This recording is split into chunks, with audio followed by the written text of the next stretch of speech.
we have a debate between Dr. Take a note, he's a doctor. Dr. Shabir Ali. These days, everybody's a doctor. I'm the only one who have only driving license. And brother Anthony Rogers. Now you can watch the debate and you will see that the Muslims are very upset from this debate, saying that one of those Muslims who always dogs Christians who follow them, harassed him, you know their address, etc. He came to my chat sometime. He said, did this guy ever won a debate? As if he can do better. But you know, the issue is, this guy, he said what every Muslim he say, and he is just a copy-paste of Islam. Sometimes you feel like Muslims are people who they are programmed to say things. Nobody even thinking. I will prove it to you when we play this video. And you will see that everything he said is what every Muslim say. So when the Muslim, they blame him that he did not do good, that's very funny and very stupid. I mean, this is Islam, my friend. You cannot do good because Islam is stupid. So we will start playing, and I'm glad that the chat is off, so that will not take any of our concentration or take us out of the topic. And in the same time, you can leave your comment, and even you can put in the comment like the timing of your comment, which means like what part of the video you are responding to. Let us hear what this debate was about, and try not to laugh.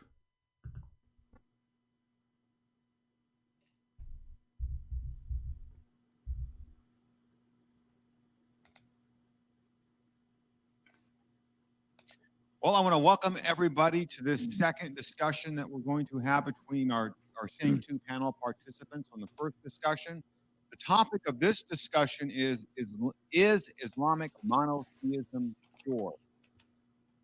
Again, please hold all applause.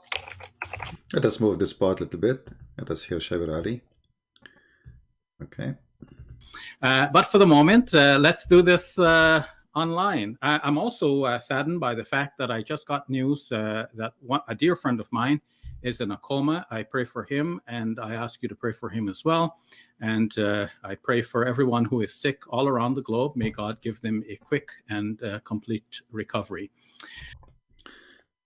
Pray for people around the, you know, I mean, are you allowed as a Muslim to pray for all people? That's not Islamic, and this is false. Muslims are not allowed to wish good things for those who they are not Muslims. And especially praying, you know, prayer is not for those who they are opposing Islam. So this is the first lie he just started. We pray for everybody. Yeah, right. Yeah. You can go right now and watch the prayer of the Muslims. May Allah curse you. May Allah stop the blood in you. May Allah, etc. May Allah kill you. This is the prayer even Muslims versus Muslims. So what about Muslims versus Christians like Shia and Sunni, etc.? So this is the first lie he started with, but let it go. So let me move on then with my opening presentation. I'm going to start my timer here, realizing that I should have started earlier. So I'll make this 18 minutes just to be sure. Okay. So why do I say that Islamic monotheism is pure? Let me start by defining monotheism. It is the belief that there is only one God. For example, Paul says that there is no God but one in 1 Corinthians chapter 8, verse number 4. So that's a statement of monotheism. Then so why Muslims, they attack Paul and say he created the Christianity? He's just quoting for us what Paul said. And Paul said there's only one God. Oh, okay. But you Muslims, you say that Paul is the one who created Christianity. Oh, okay. Not to forget to mention that the Trinities exist in all the gospel. You know, let us say we will take off all the written, everything written and done by Paul and put it in the side, as if it's not exist. You will find that the Trinity is all over the Bible, the book of John, Luke, etc. But here you notice the hypocrisy. This is the same person, he says Paul, he created a new version of Christianity. And now he is quoting Paul to prove that Christianity believed in one God. They cannot. There is henotheism, which must be distinguished. That is the belief that there is only one God for us, without negating the possibility of there being other gods. That there may or may not be other gods out there, but for us there is only one God. That's called henotheism. An example of a statement to that effect is Paul saying, for even if there are so-called gods, whether in heaven or on earth, as indeed there are many gods and many lords, yet for us there is but one God, the Father. 1 Corinthians chapter 8, verse 9. But you see, you just said Paul, he said there's only one God. So, but you just said he say so-called God. So those are not really God. People worship them. Like people worship the moon. People worship the sun. People worship Satan. So there is gods for people, but there's one God for us, which means the true God. Continue. One of the unique thing about Shabir Ali is the kind of a person who quote for you things, and those things will not sponsor his topic in any way, except he tried to take you away from the topic. So now you will start thinking what this guy said. Remember, the topic is Islamic monotheism is pure or not. Number 5 to 6. And then there is monolatry, which is basically the worship of one God alone. An example of a statement to that effect is in the Old Testament, where Deuteronomy chapter 6, verse number 13 in the American Standard Version reads, "Thou shalt fear Jehovah thy God, and him shalt thou serve." And Jesus picks up upon that saying in Matthew chapter 4, verse number 10, where he says, "Worship the Lord your God and serve him only." So obviously, monotheism includes some aspect of henotheism and monolatry, but monotheism goes beyond these concepts by insisting that there is, in fact, only one God. I mean, it just Jesus, he just only, and that's it. Only Islam is the one insists only there is one God. And in a second, we will see that the God of Islam is a fiction. And count my words, take your notes. Shabir Ali is going to start spanking. He will spank what? He will spank Islam. Watch carefully. How does that insistence on the belief on only one God occur in Islam? I would say in two ways. One is in the Quran, and two is in Muslim practice. So let's start with the Quran. Hold on. Monotheism in Islam exists in two? In Quran and Muslim practice? I mean, that's really funny. You see, I understand the Quran supposedly is the book coming from your God, but Muslim practice, I think he wanted to say following the hadith of Muhammad. Muslim practice. Okay. Well, we will examine the Muslim practice, including yours. You just say that it's pray for all mankind or all people around the globe who they are sick, which is not Islamic practice. You broke your own practice, just to be hypocrite. The first thing I want to observe is that the Quran refers to God by a specific name, and that avoids confusion between God and not God. Because sometimes when people say the Lord, we cannot be sure who exactly they mean, because it seems to be a generic title, which could mean God, or it could mean a human being, but it's a title of respect, and so on. So by using the term Allah, it is clear to Muslims that we are referring to the God that is spoken about. The term? I mean, this guy, he just said it's a name. And now he is using the word term. Is it a term or it's a name? What term mean? Secondly, if we ask Shabir Ali, and I ask any Muslim, what the word Allah mean, they do not know. I mean, if you refer to him by a name, do you know even what the name is? Is that an Arabic word? It's not. This is why none of you knows what this means. So they start giving you definition. Allah mean the Almighty. Where you get this from? You believe He's the Almighty, but Allah is the name. What the name mean? They don't know. Because Islam is a storing cult from other belief, from other countries, other languages. This is why the most confusing part of Islam is the one is stolen from others. Like if you read in the Quran mentioned the word Israel. You ask any Muslim what Israel means. They don't know. They make fun of the story of Israel, Jacob wrestling in the Bible, but they have the name of Israel in the Quran, which means they agree with the story. And that he was making fun. Your God wrestling with Jacob. But okay, what is the name of Jacob? Suddenly became Israel. How became Israel? They do not know. What Israel mean? They have no idea. For Islam is a cult. Steal names, steal stories, put it there. What Maryam mean? They don't know. Musa's mean? They don't know. Okay, who's Isa? What Isa mean? They don't know. Where the name Isa is coming from? They don't know. What Harun mean? They don't know. They don't know. What Ibrahim mean? They have no idea. And now this guy who have no idea is telling us that Allah, the Muslims, they gave Allah a name.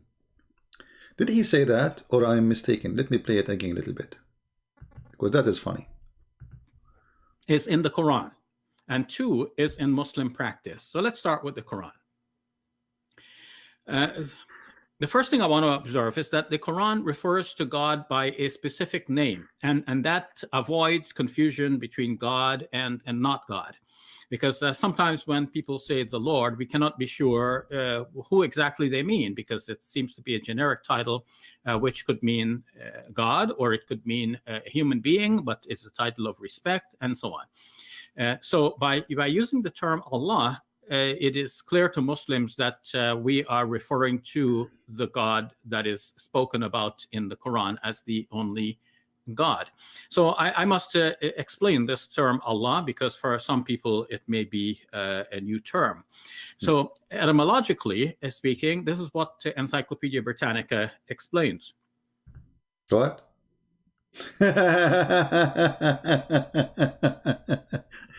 A sheikh, he is reading for us what is written in a website. And this is how he define his God. From a website run by the kuffar, supposedly. Okay, what they tell you in that website? Tell us. Etymologically, Allah is probably a contraction of the Arabic al-ilah, which means the God. What? Guys, have you ever heard of stupidity more than this? He just said, Allah is not a unique name of God. Al-ilah, which means the God. Il, well, how many times we taught you the word il?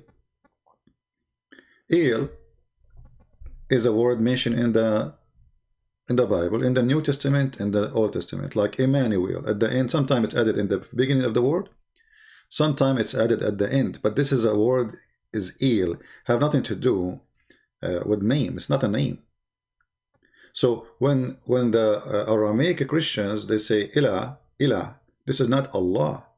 Ilah, and he just mentioned that al-ilah, what is today in Arabic, you know, so ilah, the h at the end is just like you know, to make it sound better. Let us say it's a sound. It's not really even part of the word. So he just said a second ago that Allah recognized himself in the Quran by this name, and now he's saying properly, maybe it's coming from word al-ilah, which mean the God. So it is not a name. I mean, do this guy even know what he's talking about? If you are a Muslim and you are listening, please leave your comment about what he said in this case.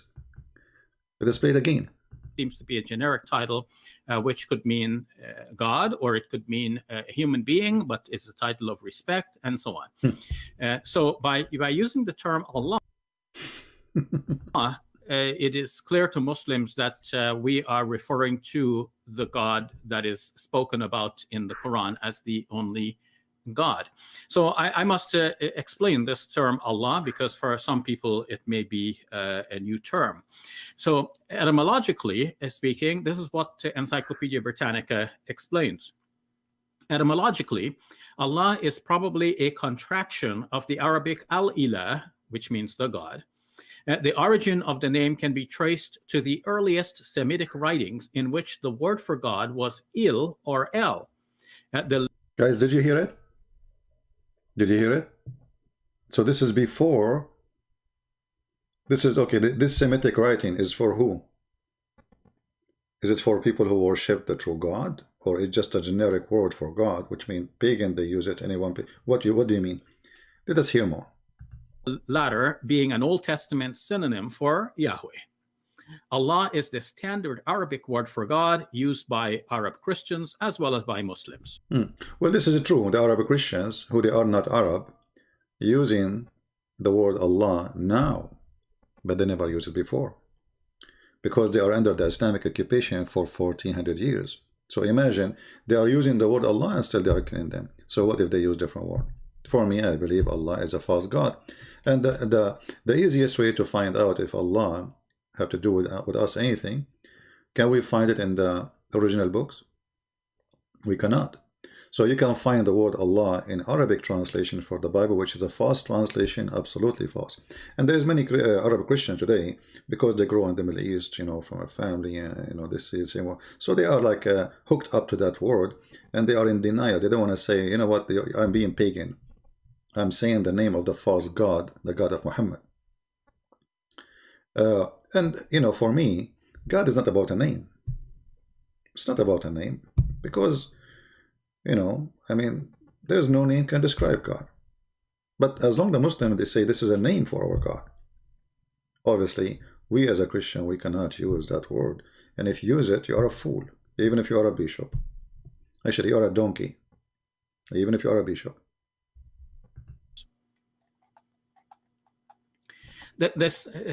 In addition to naming Allah as God, the Quran insists that Allah is the only God. There is no God but Allah. The declaration in Arabic, La ilaha illallah, is known to Muslims as the kalima of Islam. Kalima of Islam. That's the most basic creed. The kalima of Islam, I never heard. What is that? The kalima of Islam? What is, what? The kalima of Islam. As I know, this is the shahada. Since when the kalima of Islam? Okay. Creedal statement of a Muslim. There is no God but Allah.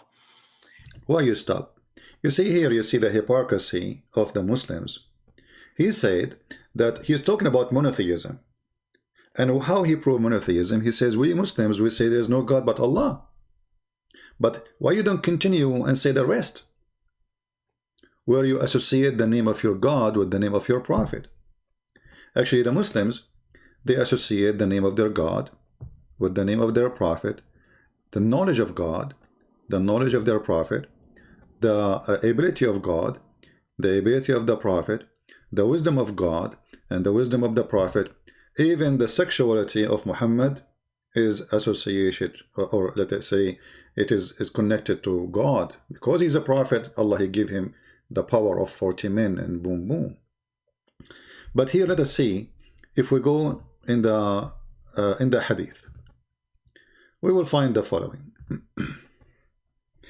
I'm not going to use Arabic, just type this as an example. Actually, let's use this.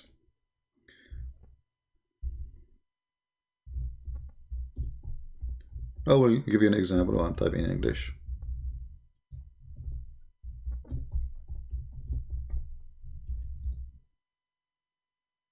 When a Muslim he speaks to Muhammad, and Muhammad he questions something, trying to examine the knowledge of Muslims, how much they learn from him.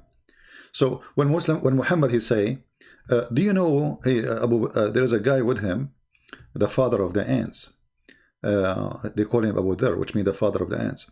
Do you know where the sun set? Who is talking? Muhammad. What is the answer is? I replied, Allah and his apostle knows best. Do you see how, you know, the word mushrik is to associate a name of a human being or other person or even an idol with the name of a God which you worship, and that will take you away from monotheism. But you will notice here that the Muslims, they associate the knowledge of God and the knowledge of a man, and both of them, they know best. And you will not see here Muhammad say, oh, don't say that, don't say Allah and his apostle. No, say only Allah knows best. No, he did not. Actually, he is saying the question so he can hear such a reply that Allah knows best and Muhammad. So how you are a people who worship one God, but you associate in knowledge of a man with the knowledge of God, and you made them equal in knowing best. Like, you see, the sentence is so clear. He didn't say, you know, Allah knows best and he is a prophet who learned from Allah. No. Allah and his apostle know best. Same for the Shahada. In the Shahada, they say there's no God but Allah and Muhammad is his messenger. But you associate the name of God with the name of a man. Because why Muhammad? There's supposedly, according to Islam, 124,000 messenger. Why you don't say there's no God but Allah and Isa is his messenger? No, they don't say that. Abraham, his messenger. No. The only name they associate with their God is Muhammad. And then, you know, if you read this hadith here, you will see that Muhammad, he says something funny and stupid, claiming that the sun goes every day and prostrate under the throne of Allah. And this is how he explained the sunset, which is a stupid explanation, proving to us again that he is a false prophet and his God knowledge is not best, neither his knowledge is best at all. But this is just to show you an example. Now we go to the video of Shabir Ali.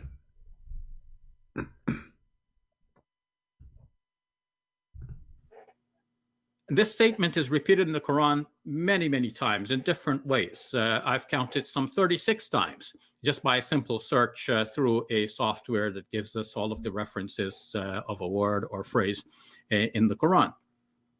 So this is something that occurs again and again. Let me say that by contrast, we will notice that in the Bible, the statement that there is only one God does occur, but not as frequently as it occurs in the Quran. Even see, it's you know, we have competition here. You know, this is very funny. You just said it's 36 times.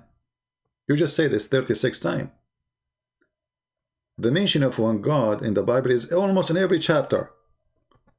And the Quran, all of it, is not even in the size of the index of the Holy Bible. You know, when a Muslim, they say to you, why don't memorize? How come we can memorize? Your Quran is not even in the size of little tiny book of the Bible.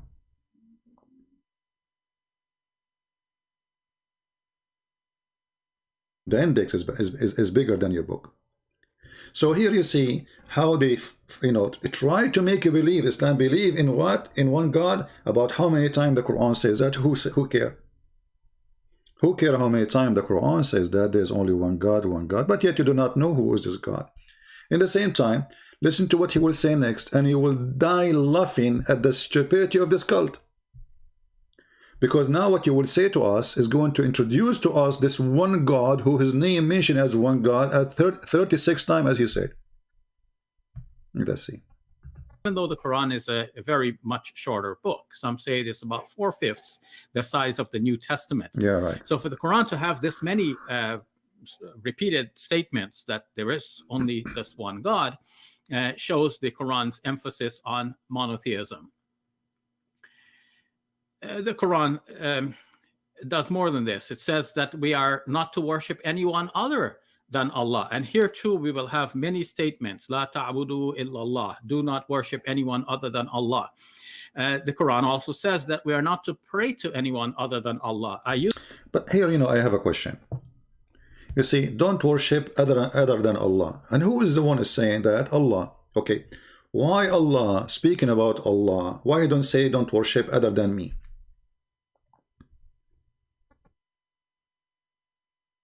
Any Muslim can answer? I mean, he is the one who's talking, and then he is saying to you, supposedly, as he is the one who's talking, don't worship other than Allah. Why he is saying Allah? Why don't say me?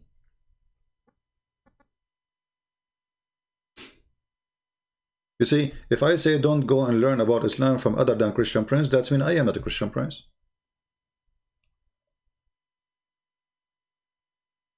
And this is not happening only once, it's happening all over. And he just mentioned that. Use this as a separate category because worship and prayer might be slightly different. Prayer may include just simply an appeal, like an appeal to a saint or to a past prophet or some angel or lesser being than God. So the Quran here too interdicts and says, "La tad'u ma'allahi ahada."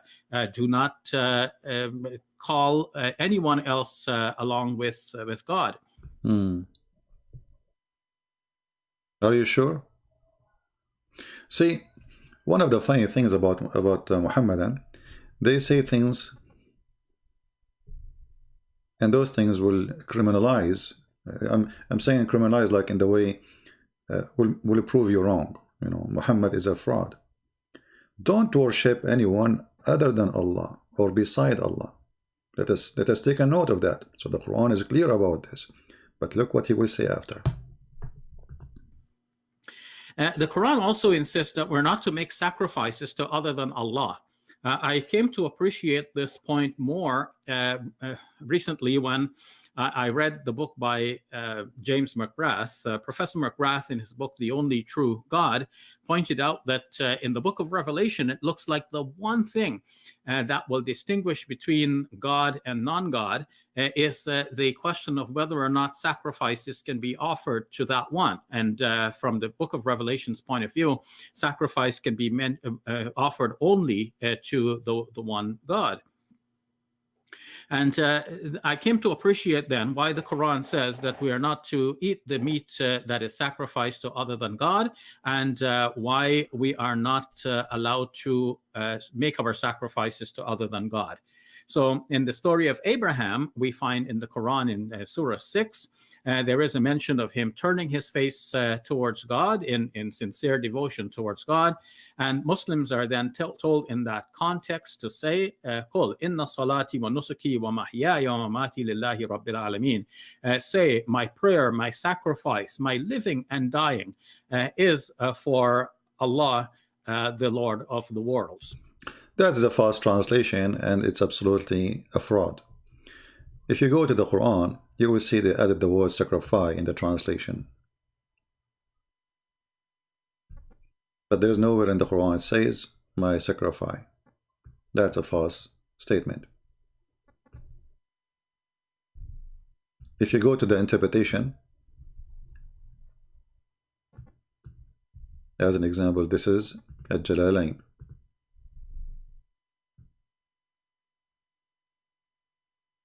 My ritual doesn't say anything about sacrifice. So, you know, they add words in the translation to make it fit. You know, they fit it there somehow. My rituals have nothing to do with the word sacrifice. It can be included to say, okay, in my ritual I do sacrifice, but why you add it there, you know, when it is not there? However, he just quoted that Abraham, he said, that my prayer and my ritual and my devotion is to Allah. Okay, where is the ritual of Abraham? Can you show us the ritual of Abraham?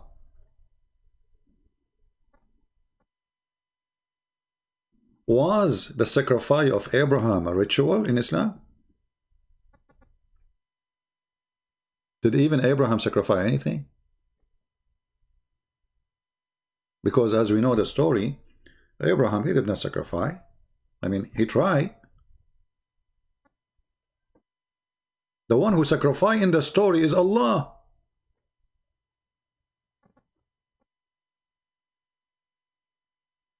Here you notice the low IQ of those who try to explain to you a religion supposedly they belong to, and those even who read the story and don't notice what's happening here. In the story of Abraham, the one who sacrificed, it was not Abraham. This is what the Quran is saying. The one who sacrificed is Allah. So what is the ritual and the sacrifice of Abraham? Somebody tell me.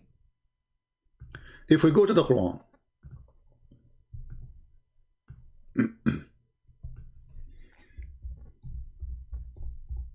And we find the verse.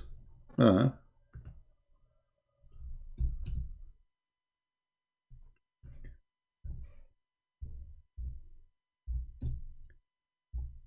search engine sometime. Just this is the fastest way to do it. In chapter 37, verse number 107, who is the one who did sacrifice? It's not Abraham. Abraham, he sacrificed nothing. So how in the world you insert the story of Abraham to make it about sacrifice, because he didn't sacrifice? This is the story in the Quran that when Abraham, he saw a vision, and in the vision he been asked to sacrifice his son, as you see. And then it says here that this was like a trial to Abraham. And then Allah, he ransomed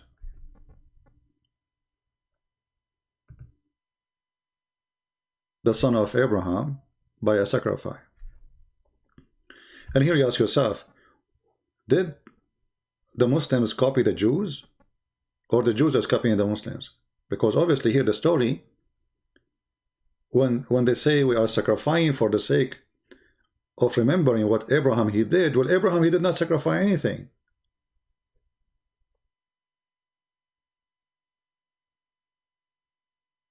The one who sacrificed, actually the translation is false here. In Arabic it says, فَفَدَيْنَاهُ بِذَبْحٍ عَظِيمٍ. We ransom him with a great, amazing sacrifice. Okay, why Allah want to give a sacrifice? You see, this Islamic monotheism is stupid to death. The Muslim, they say to the Christians, why Allah need to sacrifice his son in order to save you? Isn't it this is silly to say that? This is what they say to you. Okay. And now they will say to you, will God sacrifice God, or God sacrificing to God? So the God of the Christian is sacrificing to who? The answer in the Bible is very simple. Jesus, he said, nobody take myself from me, I lay down myself. So this is not somebody pushing somebody to sacrifice. The Messiah, because he loves us, he gave his life, which is mean a lot to us, but for him it mean not much really, except showing us how much he loved, because no death can take me.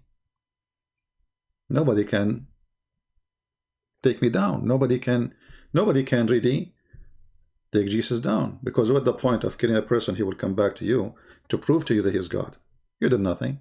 Jesus right now in Islam is alive. But here you notice that the idea of not to sacrifice to other than God, we find that Allah is sacrificing. When Allah, he ransomed, here it says redeemed. I mean, the translation changed from person to person. We redeemed. Other translation will ransom. Other translation we exchange. I mean, it's hilarious how they come with the translation. Okay, Allah redeem who to who? From who? You are redeeming who? We ransomed him with a great sacrifice. And remember, this is to prove to us that Islamic religion is monotheism religion, monotheist. How this happened? Allah is sacrificing to who? If you say to me Allah sacrificing to Allah, well then, what the purpose of the sacrifice? What the accomplishment? And why Allah he sacrificed a ram? And why he called it Azim? Is it this is what of the name of Allah? Azim? As you see here in Arabic. وَفَدَيْنَاهُ بِذَبْحٍ عَظِيمٍ. Why it is Azim? And Allah, when he gave the sacrifice, he gave it to who? To himself?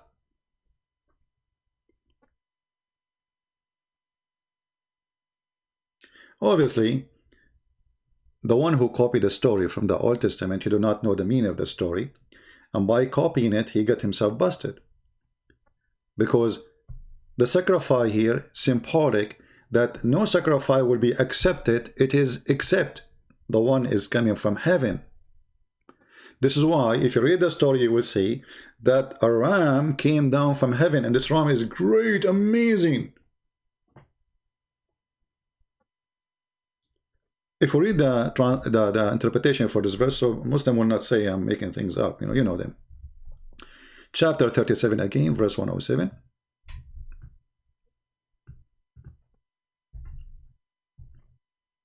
I'm not planning to make the video long, but you know what we can do. What we can do, right?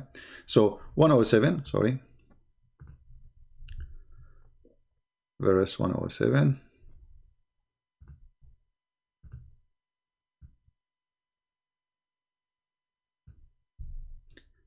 And here you notice another stupid thing in Islam, because it's a theft. Then we ransomed him, one whom he had been commanded to sacrifice, namely Ishmael or Isaac.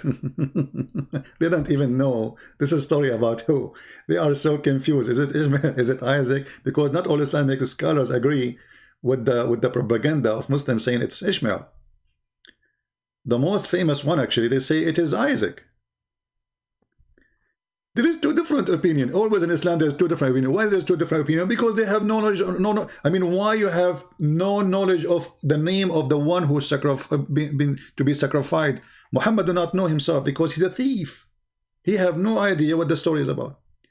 Then Allah, he gave a mighty sacrifice, a mighty ram from paradise.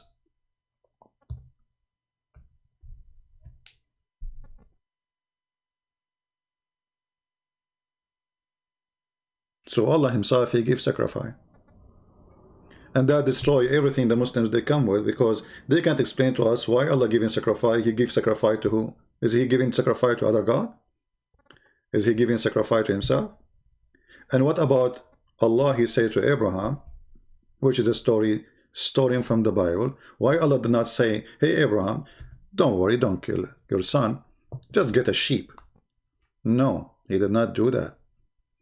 He sent his own sacrifice, and the sacrifice is coming from heaven.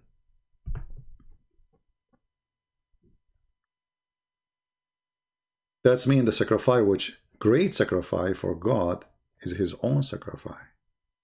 So the Muslims, by copying the story from the Old Testament, they expose their monotheism. Because why you want to sacrifice? They just say the ritual of Abraham, when the fact this is the ritual of Allah sacrificing to himself or to other God.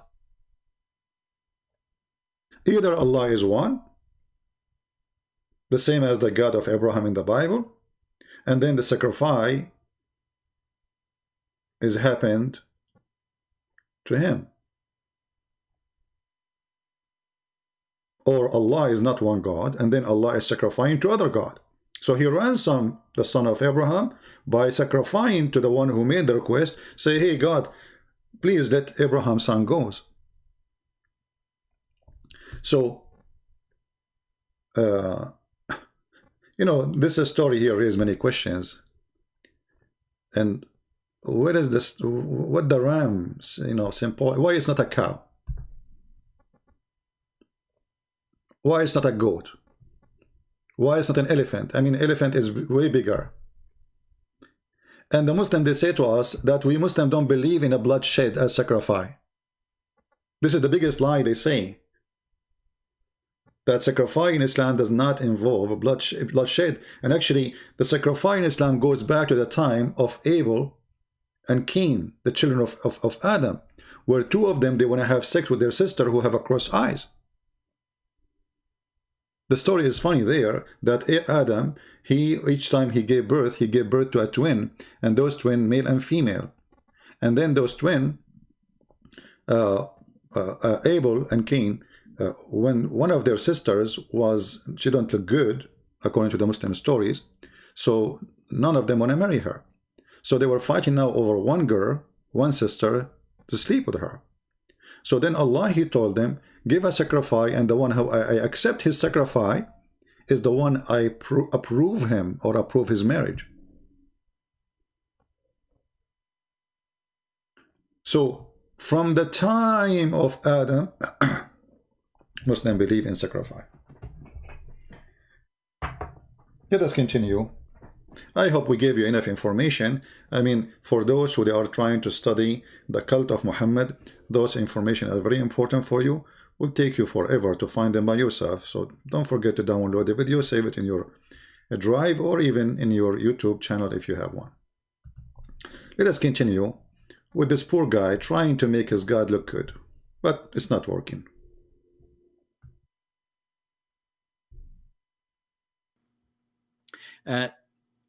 As for eating the meat of sacrifice of animal sacrifice to other than Allah, the Quran tells us that Muslims are not to do that, and certainly the Satans will try to entice you to eat such meat. But if you do that, then you will be among the polytheists.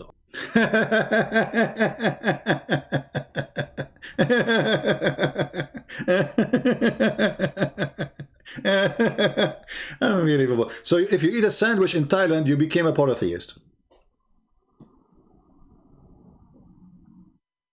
This is religion. If you eat a sandwich in Thailand, that's it. The guy, he pray 5 times a day. He do jihad. He you know, he go after people to, you know, because they are opposing Allah. But just because he ate so Osama bin Laden, he ate a sandwich when he was in America, and it was hot dog. He became a polytheist. But there is more than this. This guy, he just said something very important. I will go back a little bit so you can laugh with me more. I don't know how many of you notice. Entice you to eat such meat, but if you do that, then you will be among the polytheists, or those who ascribe partner along with God.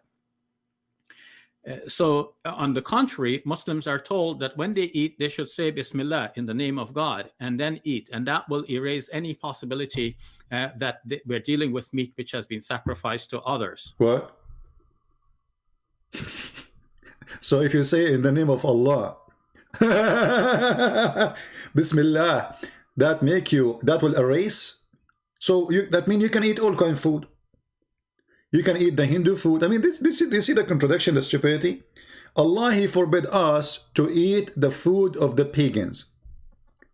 And then He just said, but if you say Bismillah, that erase. Unbelievable.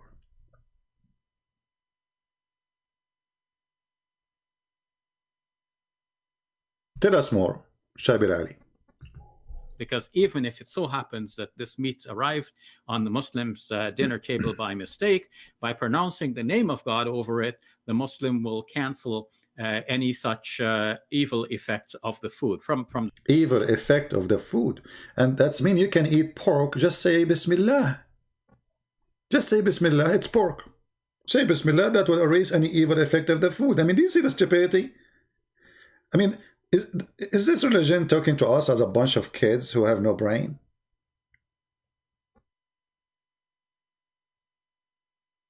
That's mean you can eat anything, just say Bismillah. So why you Muslims are so, you know, like, oh, this is alcohol. Drink alcohol, say Bismillah. Drinking is a food. Any drink you drink is kind of food. Say Bismillah. That will take the evil of the food. Stupidity is amazing. And this is telling us that this religion is very shallow, very stupid. Concentrate on things which is silly, and they leave the important away. The Quranic point of view. So with these various components in mind, we can see that the Quran actually insists upon monotheism and insists on it in a wide variety of ways. Okay, hold on. See, you know, you cannot eat a food sacrifice in the name of other God. So why the Quran says you can eat the food of the Christians?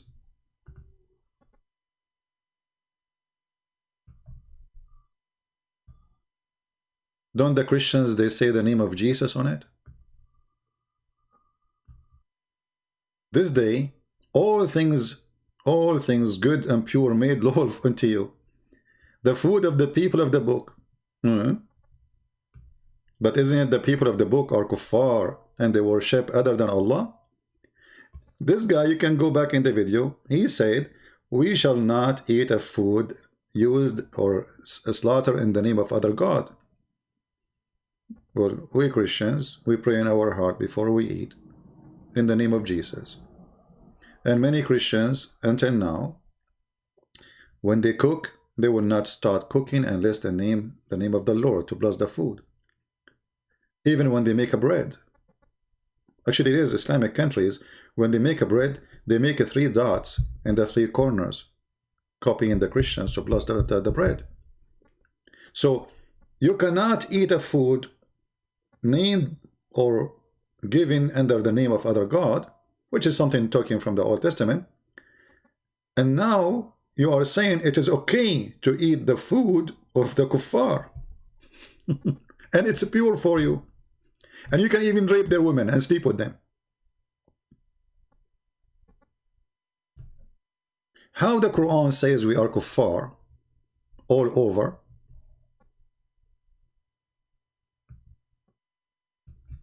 As example, chapter 5, verse number 17. They are kuffar. But what kuffar mean? They are not monotheist. They are making blasphemy against God. Who?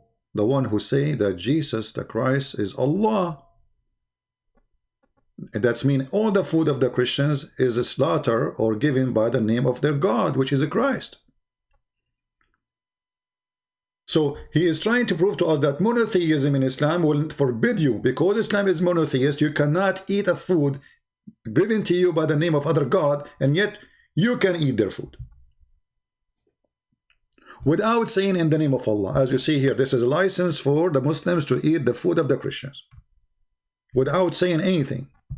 That's it. It's lawful for you.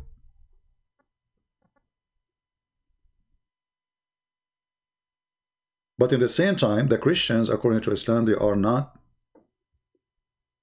good people. They are bad. They are kuffar. They are filthy. They are disgusting. They should die. And this is all over the Quran.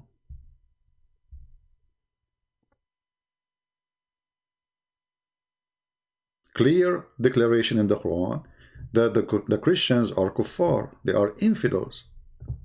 But you want to eat their food.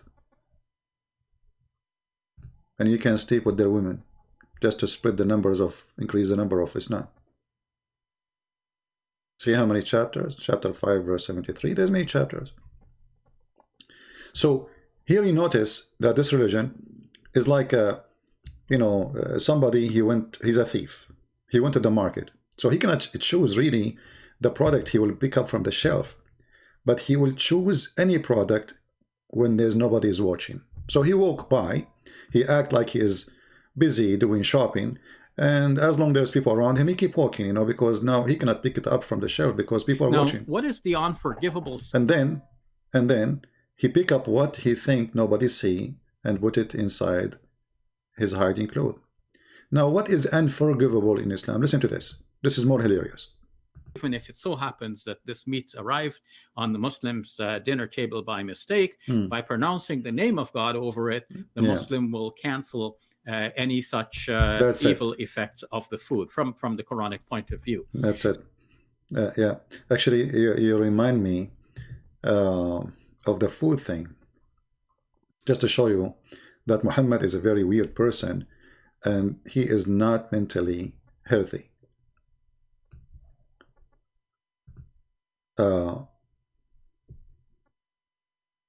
Why or how we should eat in Islam? We have to eat in the right hand. Okay, why we have to eat in the right hand? See, he was mentioning to you that if you say the name of Allah on the food, that will take the evil away. No, that's a false statement. Muhammad is a satanic possessed person who make up stories, fabricated stories to scare his followers from thinking about him. So we're gonna keep them busy, scared, terrified. You know, like when somebody make you paranoid about things, so you will not think about the real thing happening around you.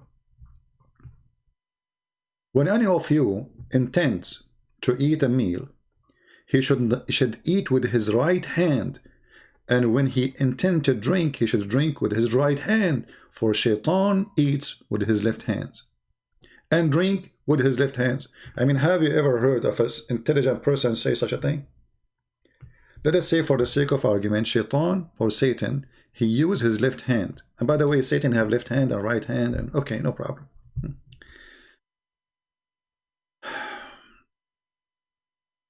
And do you know what Shaitan he eat? You can find that in the Quran. You will die laughing. So don't eat with the left hand. Why? Because Shaitan, brother, he eat with the left hand. Okay, so if I eat with the left hand, I became Shaitan. Have you ever heard of a stupid teaching more than this?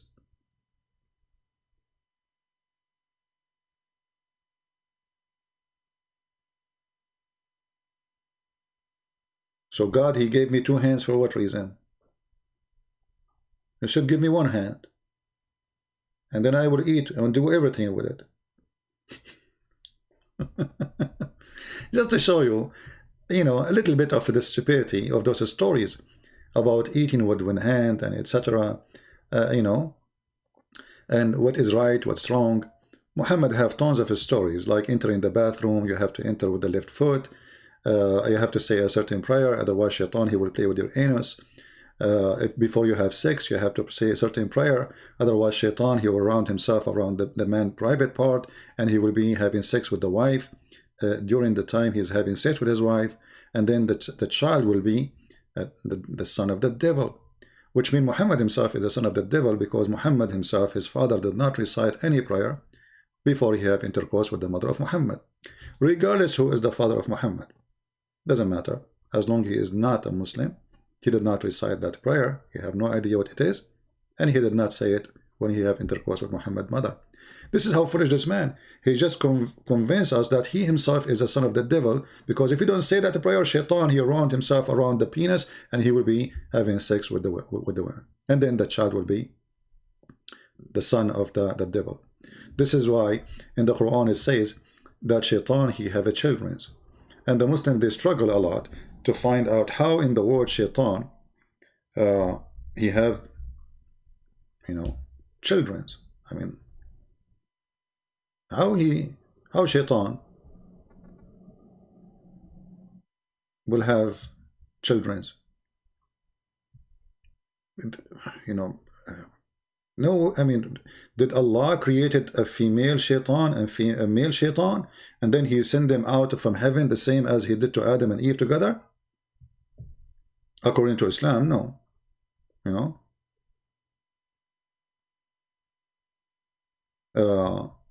if you go in the Quran, chapter 18, verse number 50, it says, are you going to follow Shaitan and his children and his offspring?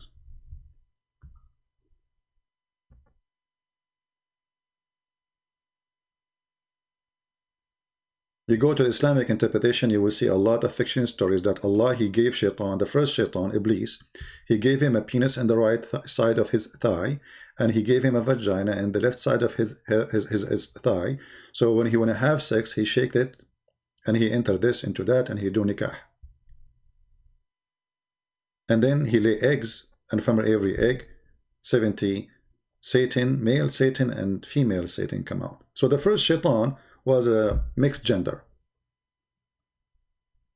Other interpretation is, as Muhammad he said, that when you pray, Shaitan, when you have sex, Shaitan, he will round himself around your private part, and he will be doing your wife, and then the sons you will have, they will be the sons of Satan. And this is how Islam explains homosexuality. They say those who did not make this prayer, their son is going to be homosexual, which is very stupid to say. We go back to the, I was not planning really to make it long.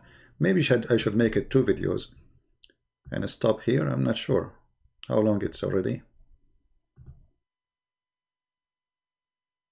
Let us continue a little bit more.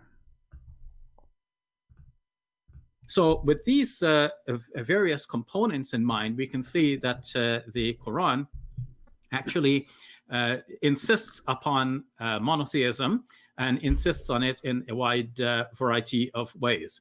Now, what is the unforgivable sin according to the Islamic faith? The unforgivable sin is to ascribe anyone as partner along with God, to think that God has an equal, and Muslims would say also if God has a son, this or such a close relationship that will compromise the absolute divinity and uniqueness of God, then this will count as shirk or polytheism. Shirk in Arabic looks like the English word shirk, which means like to shirk one's responsibilities, to avoid one's responsibilities. So the word shirk, written the same way but pronounced shirk in Arabic, means something like partner or associating a partner along with God. This is how it's understood in Islamic theology. And Muslims are definitely not allowed to do that. Again, we will find a plethora of statements in the Quran. La tushriku ma'allahi ahada. Do not associate anyone along with God. So we are not to think of God as having a partner, a wife, a son, a daughter, or any such relationships. It is thought that such relationships are beyond God. He is so different from everything else that we know. For example, in Surah 42, verse number 11, it says, "Laysa kamithlihi shay' wa huwa as-sami'ul basir." There is nothing like unto him. ليس لمثله شيء وهو السميع البصير. Let us examine this verse.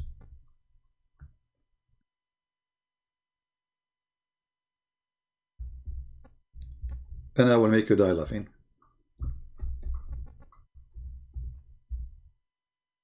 So Allah, nothing like him, and he is the one who can hear, he is the one who can see. As if there is only one person in this world who can hear and he can see. Secondly, do Allah know really? Do Allah really can see? Do Allah really can hear? So if we go in the hadith, we will find that it's not true. Allah is not all hearing. He is not all seeing. This is why Muhammad, he said that Allah, he come down every third part of the night so he can hear the one who is supplicating to him and receive their prayer. And this is very authentic. And here you notice that Islam again failed to speak about one God of one universe under the control of this God. This God, he cannot hear you unless he come down. When? Every night down to the nearest heaven. When it is when? The last third part of the night. And what he would say? If there is anyone invoking me, so that I may respond. So how Allah is all hearing and all seeing, but he cannot hear me unless he got it closer to the nearest heaven and get better reception.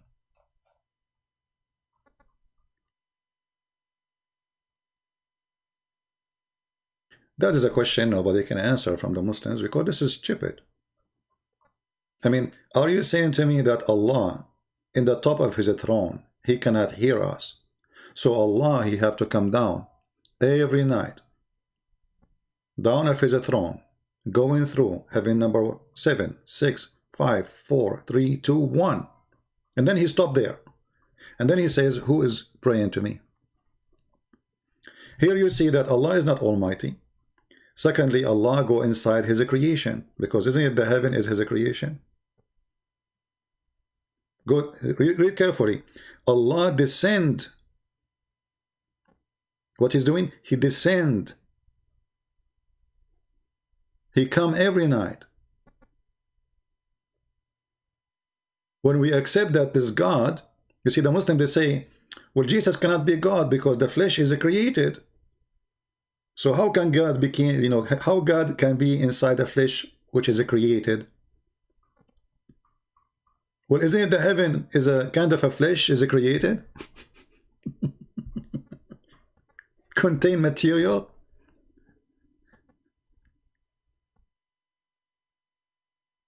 Even if the massive majority of it is a vacuum space. But there's many things. There's rocks, there's planets, there's stars, there is. So he's inside what he created. Here you see the ability, and here you see that Allah is not all hearing, all seeing. And if Muslims they want to say this is metaphorical, that's stupid. Metaphorical. Because it's not true. If Muhammad want to say something metaphorical, he can say, well, you pray to Allah, Allah hear you, and that's it. Doesn't matter. And why it's the third part of the night? Because this is the time he descend. He have to move from point A to point B in order to be able to receive your prayer. He come down, he descend every night. Jesus in the same time, he said, every two of you mention my name, I will be between them. Which means he will be the third listening. You do not need to come down. It doesn't matter what time of the day. And then they say to you, where Jesus says, I'm God, worship me. Well, can Jesus as a prophet be with us now? We are talking about his name. Unless he is God.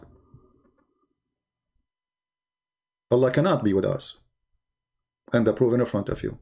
He have certain time to come, certain time to go, and Allah in this case he became like a yo-yo. He is up, down, up. I feel sorry for him. Same time here the Muhammad is showing us that Islam is a religion believe in the flat earth, sorry. Think there's only one time in the day and Allah come down. But based on this hadith, Allah he keep coming up and down because there's a lot of time in the earth where it's going to be the third part of the night. Let's go back to the poor Shabir Ali. And he is hearing and seeing. So in all of these ways, the emphasis is shown to be on monotheism. Now, what about intercession? Can somebody intercede on our behalf? For we know that intercession is a factor in Christianity.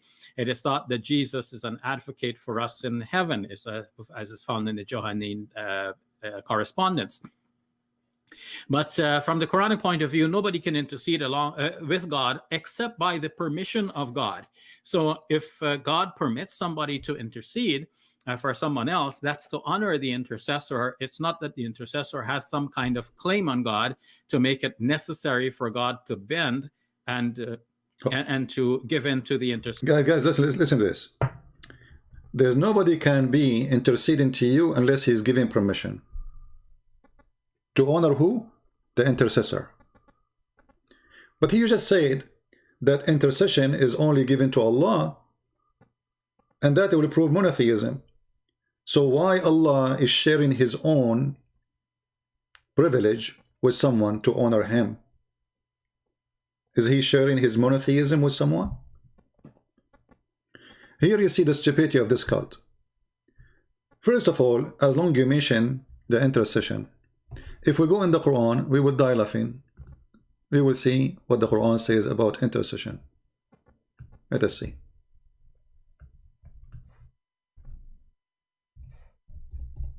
The Quran, as usual, is the book of contradiction. Chapter 2, verse number 48. It says it clearly that Allah, by the way, I forgot a point he mentioned. I will go back to it. Then we have no chat to remind me. About Allah will not forgive sin if you do shirk. Just take that note, because this is stupid. This is the most stupid statement he just said. Read carefully. That Allah, no intercession will be accepted in the day of judgment. No one.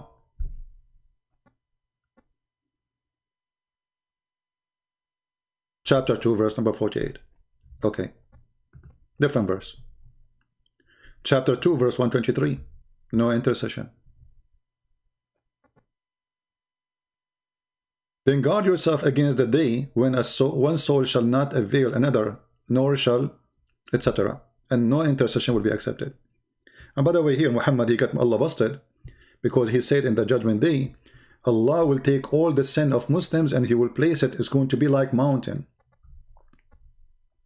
The sin of the Muslims will be like mountains, and Allah will place it on the Jews and the Christians. But here the verse is saying that no soul shall pay for the sin of other person.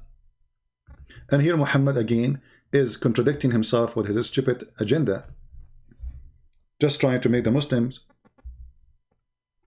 feel better. Let us find the hadith.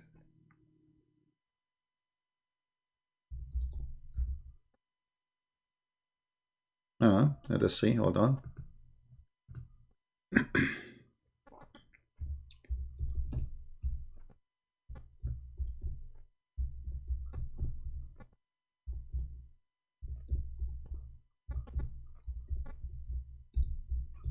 I'm trying to find the hate for you in English.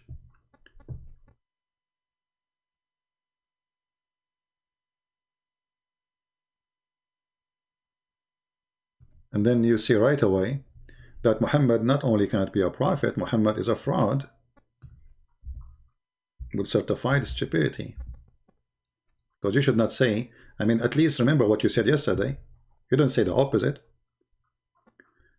This is Muhammad saying, and this is Sahih Hadith, that, read carefully with me, that would come people among the Muslims on the day of resurrection. So remember this day of resurrection, the same as the verse in the Quran, with as heavy sins as mountain, and Allah would forgive them, and he would place in there instead the Jews and the Christians.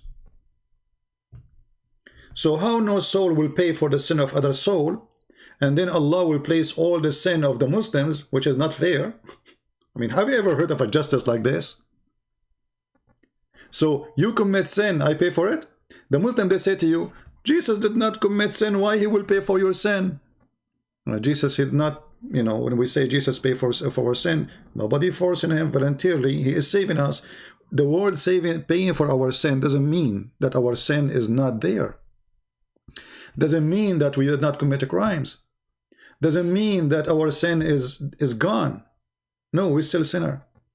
Jesus, he is giving us opportunity to be saved. This is what it's mean, paid for our sin. Here is different. Here, you commit sin, I go to jail. I go to hell. You kill, I will be punished for killing. You rape, I will be punished for raping. And here, this is showing you how much hate Muhammad he have to the Christians and the Jews. He did not say Hindus, he did not say it was, maybe he never heard of them, he's an idiot. So, where is the Quran from what Muhammad is saying? If Muhammad is the same man who wrote the Quran, or the Quran given to him from God, then he should not say things obviously is a total contradiction for what the Quran is saying. One of them is lying to us, or maybe both. Or you know what? Both of them are one. The one who read the Quran, who made it up, and the one who made the Hadith. But because the one who made them both is a fool, he always say the opposite. This is why, you know, you notice the story of Muhammad when he abrogated the Quran.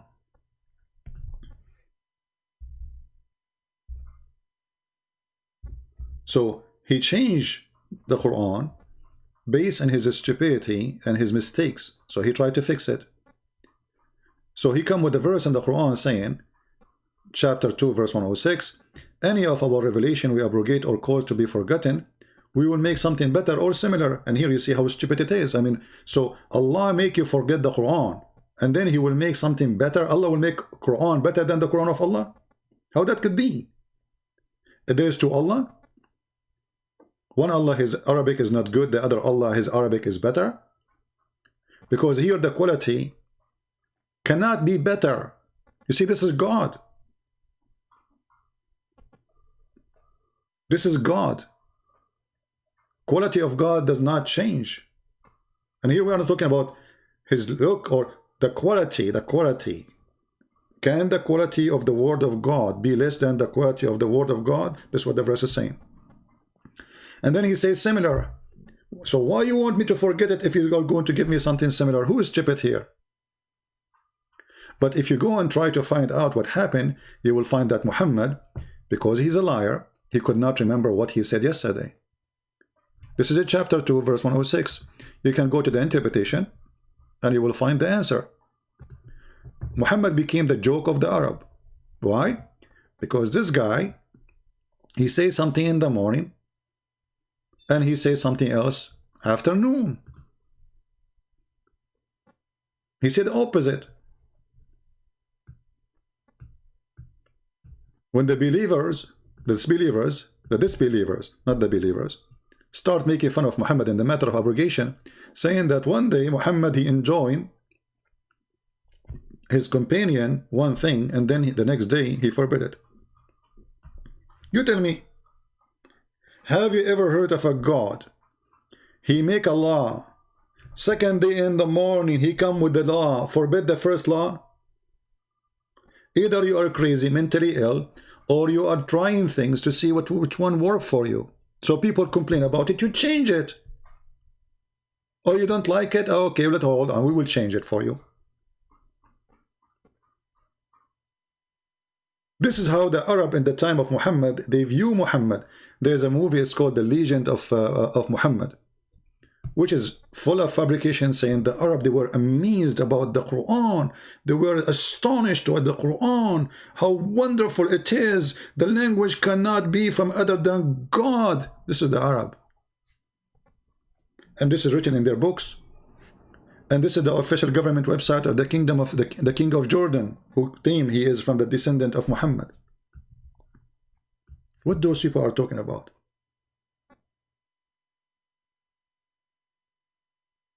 Actually, you will see even Muhammad, he changed things because just somebody, he's a Jew or a Christian, he say, don't do that.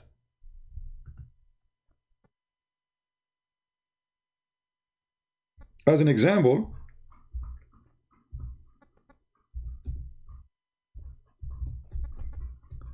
a Jew one day, he came to Muhammad and he said to him, read carefully people, this is the topic is monotheism.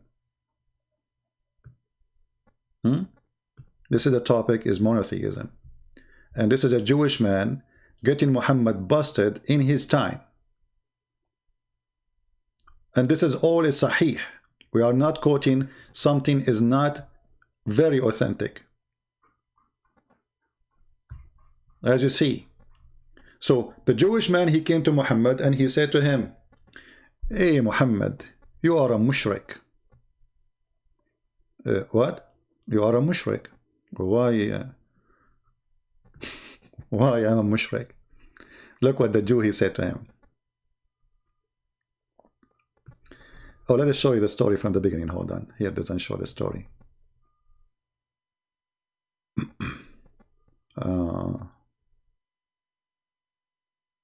You see here, they don't show the story that a Jew, he came to Muhammad and he say the stories, etc., etc. And then Muhammad, after the Jew, he get him busted, Muhammad, he said to them, okay, change the way you talk, okay? Don't say that. Read carefully. And this is Sahih. It was narrated from Abdullah, etc., ibn Yasir, blah, blah, blah, blah, blah, blah, that a Jew came to the Prophet and said, you are setting up rivals. I'm not sure if I'm saying the word correctly in English. You know, my English is not good, as you know, so you can laugh, it's okay. Rivals to Allah and associating others with him. Who is saying that? A Jew. To who? To the prophet of monotheism. When? In his face, not in YouTube. You say whatever Allah wills, and you will. And you say by the Kaaba. So what the problem? You say whatever Allah wills, and you will. So you associate the will of a man with the will of Allah, and you swear by a building, stones. Look what Muhammad, he said. He did not say to him, you are wrong. He did not say to him, I don't agree, this should not happen.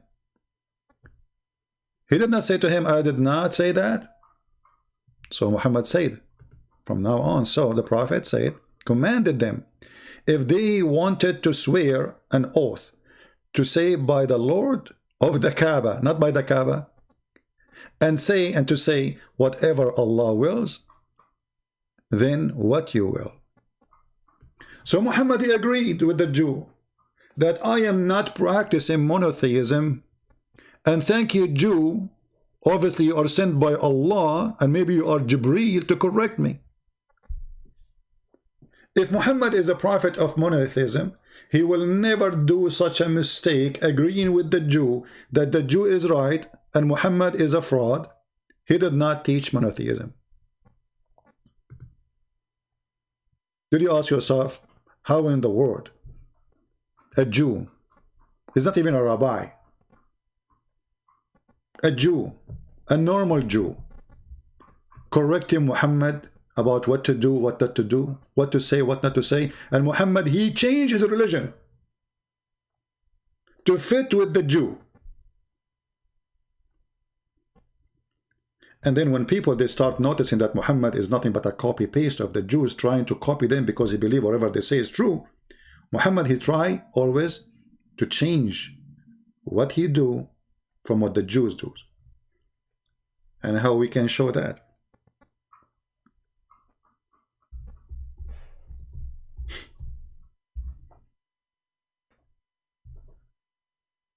Look at this is stupid story. And I call it stupid because it's stupid. I mean, I don't know how stupid it can be more than this. The messenger SAW shortwave radio said, narrated the messenger of Allah used to stand up for a funeral until the corpse was placed in the grave. A learned Jew once passed by him. Notice with me, a learned Jew, not ignorant, a learned. That means he's a rabbi. When they say a learned, they are translating in Arabic, it says Hibrun or Hibrun min al-Yahud, which means a scholar, a rabbi. So a learned Jew once passed by him and said, this is how we do it. What he said? The Jew, he did not debate him about anything. He did not say to him, this is wrong. Actually, he agreed with him. He said, this is how we do it. Do what? The prayer for the funeral. What Muhammad, he did immediately. He said, sit down, act differently. Like, what the heck? How a religion, ritual change in a second. Just because a Jew, he said, this is how we do it. Obviously, Muhammad is a fraud. Because, so what if this is how they do it? Why Muhammad? What Muhammad is afraid of? He's afraid because always they accuse him that he is a thief. He's trying to copy the Jews, trying to copy the Christians. So he said to them, act differently. This is why Muhammad, he said, when they were discussing about which day we should make it as a day for a prayer. Friday, Sunday, Saturday, he said we have to act differently. Oh, we cannot take the Sabbath because for the Jews. We cannot take Sunday for it is for the Christians. And then one of the companions says, let us do Friday then. It's not from Allah, it's from Muhammad and his companions. Even the same as the Adhan. Allahu Akbar. They said, let us call people by ringing the bell. They said, no, this is for the Christians. Let us make a fire. They said, no, this is for the Jews. And then they said, what about we call for a prayer? And then they approve it. This is not from Allah. The Adhan is not from Allah. Even Muhammad, he forbid them from coloring their hair with the black. Why? Because the Jews did do that. He wanted his people to act differently so he will not be accused that he is a fraud. He is copying the Jews. I think we will stop with this.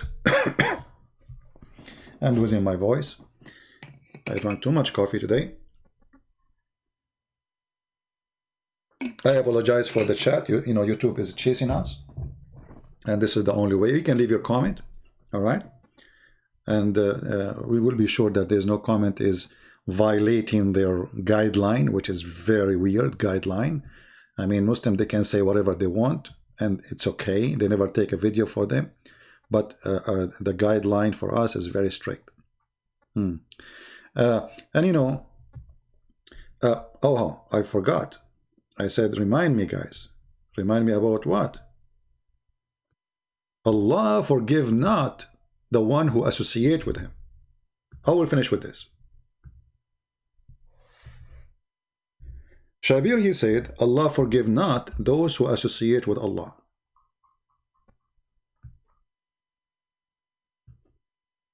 And he mentioned the Quran, said, make it clear that Allah will forgive not those who associate with him. And this is mentioned many times in the Quran, by the way, not only in one verse. As an example, chapter 4, verse number 48. Chapter 4, verse 116. Allah will not forgive. Will not forgive what? Oh, the browser froze. In the last moment. Let us do it again. Hold on. Give me a second. I'm glad that we did not lose internet. It's working fine. When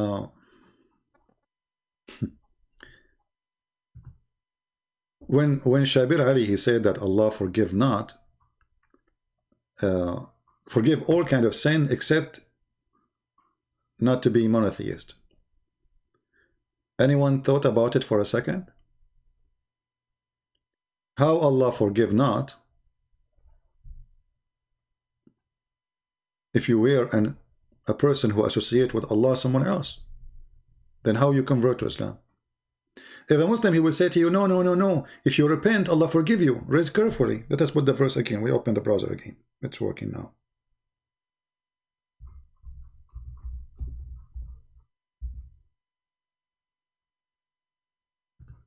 All right.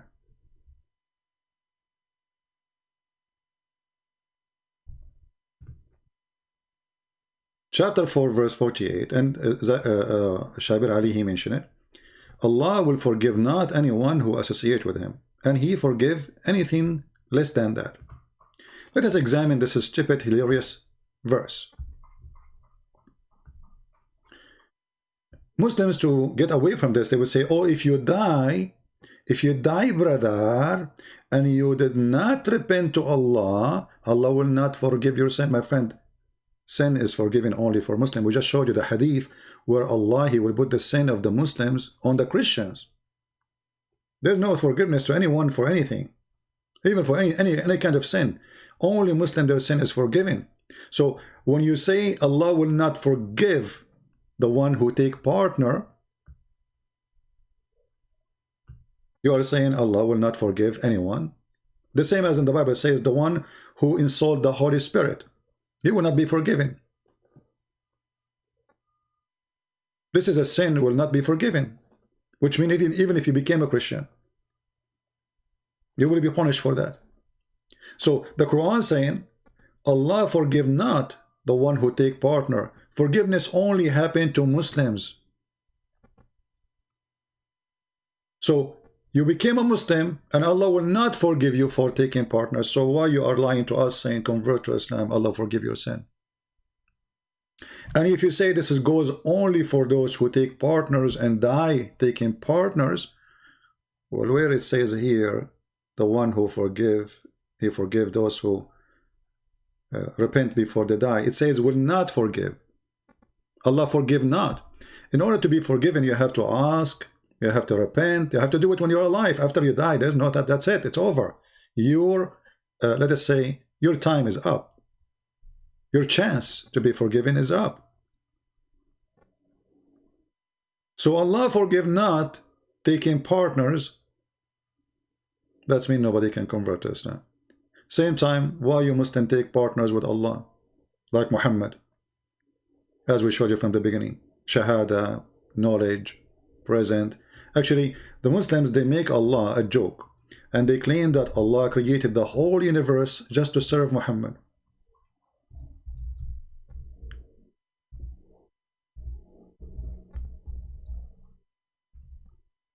Let me find the hadith, so you will see what we are talking about.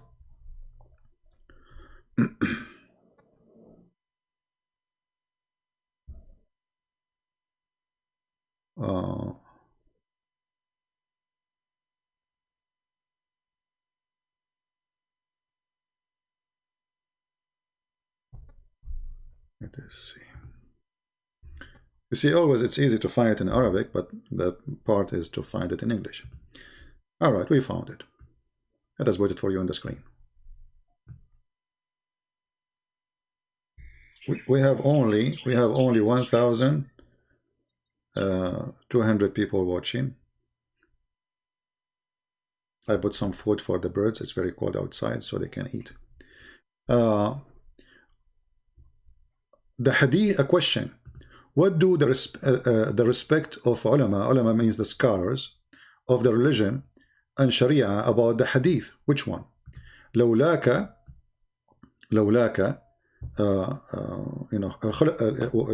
if not you, there is nothing is created. Everything is created because of you. Who? Muhammad. Read carefully. So he's saying, what do you think about this hadith? Which book we can find it, who narrated, etc. And then he says, the answer. Indeed, the Prophet of Allah is the reason for the creation of Adam. Allah, alayhi salam, which means peace upon him, and the universe. If the Prophet of Allah pray on him, and here remember, Shabir, he said, don't pray to other than Allah. Allah himself prayed to Muhammad. Allah himself, he prayed to Muhammad. They say that he sent in a blessing, which is stupid. It doesn't say that in Arabic. It says yusalli. So if not Muhammad, if the Prophet of Allah was not exist, the stones, then the arsh mean the throne of Allah, the kursi, the chair of Allah, the lawh, which mean the tablet of Allah, al-qalam, which mean the pen, and those are, by the way, those are not Arabic words, and the Quran says the Quran is a pure Arabic. The skies, the earth, the heaven, the hell, the trees, and the stones, and all other creatures would not exist. You Muslim, you claim that you are monotheist.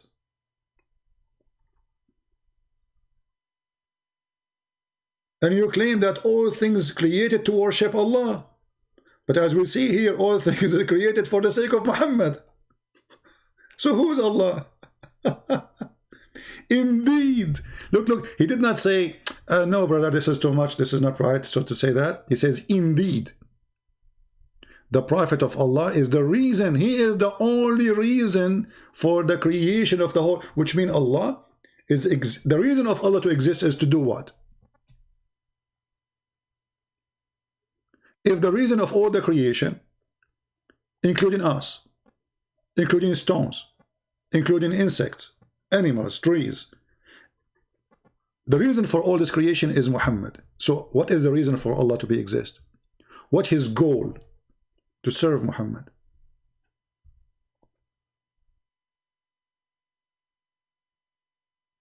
The Prophet of Allah sallallahu alayhi wasallam said, Allah said, when Adam made mistake, he asked, oh Allah, I asked you for the sake of Muhammad to forgive me. Huh? Shabir Ali was saying we should not ask anyone for the sake of anyone except Allah. And then he said that only the one who Allah give him permission. So who is the one who will give him permission? Muhammad. For the sake of Muhammad, your sin will be forgiven. Not for the sake of Allah, for the sake of Muhammad. Allah said, Adam, how you recognize Muhammad when I have not yet created him? But do you remember that Shabir Ali said, Allahu Sami'ul Alim, which means Allah is all hearing, all knowing. How Allah is all knowing, he was surprised and shocked how Adam he recognized Muhammad. Like, what? How you know? Hey Adam, how you recognize Muhammad, man? I did not create him yet. Adam, he said, look how funny child this story is. Adam said, Allah, oh Allah, when you created me and blew into me the spirit, I lifted my head and saw written on the arsh, which means the throne, La ilaha illallah Muhammad, the fraud of Allah. There's no prophet, there's no God but Allah and Muhammad. In the throne of Allah, there is a blasphemy against God. Allah himself, he associated the name of a man with his name written in the same throne. Why? So when Adam, he saw that name written there, Muhammad, he said, so I got to know that you would only join your name with him. Join your name. Do you see the word join? This is a Muslim website, and this is a Muslim hadith, and the one who said that, Muhammad. And this is the fatwa of Ibn Taymiyyah. There, you can click on it too. So I got to know that you would only join the truth.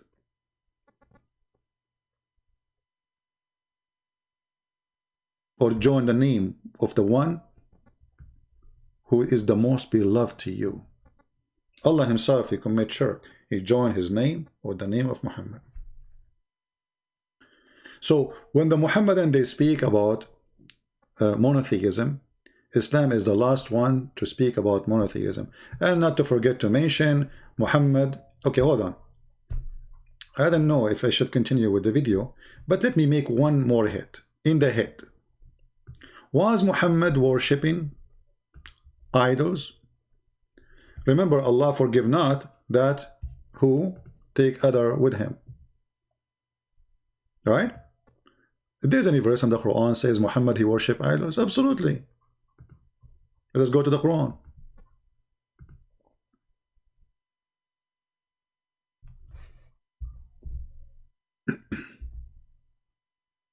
Chapter 74, verse number 5. This is the Muslim translation. What shan mean? I don't know. Honestly, I don't know what shan mean in English. I don't know. Let me see. Just to see if the translation is correct.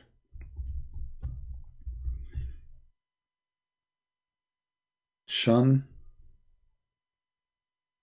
mean.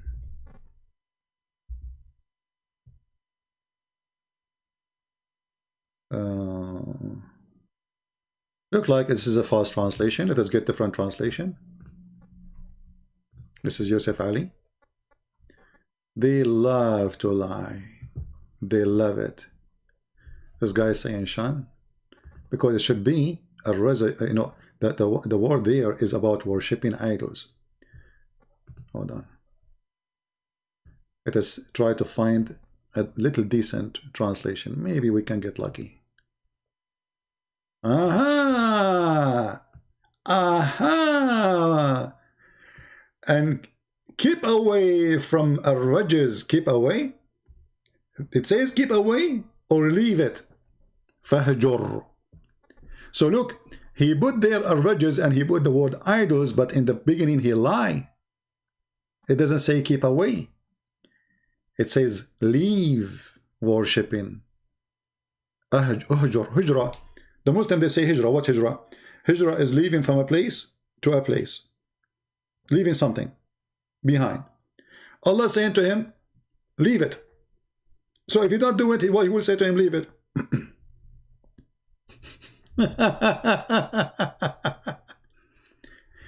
If he is not doing it, why Allah will say to him, leave it? Leave what? He's not doing it anyway. He should not leave anything unless he is doing that thing. Look at the translation. Stay away from the idols. Stay away from the idols? Or it says clearly, leave the idols. I mean, I never saw really any Islamic translation have little honesty. They don't.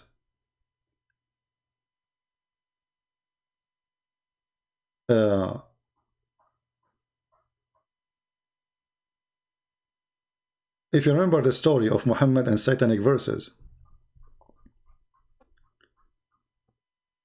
right? But let me see if I can find Ibn Kathir. Hold on. Let us see if we can get the liars busted from Ibn Kathir in English. Remember, Ibn Kathir in English is different from Ibn Kathir in Arabic. Always. All right. Chapter 74, verse number 5. Give me a second. I will put it for you on the screen. See, this is supposedly, I said to myself, anyway, now good, the chat is off, so I will not stay for long. Yeah, right. All right. But you know, the topic is kind of complicated, so I like to cover it as much as we can. All right.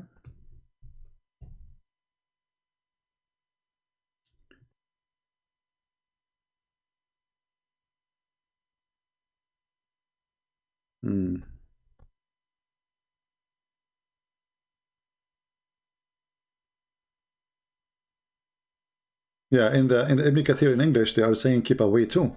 Let us see. You know, they are lying because Ibn Kathir in English is not the same as in Arabic. Actually, we can show it in Arabic. You know, actually in Arabic it says fajr. You know, leave it. Ibn Abbas, he said that too. Let me show you some.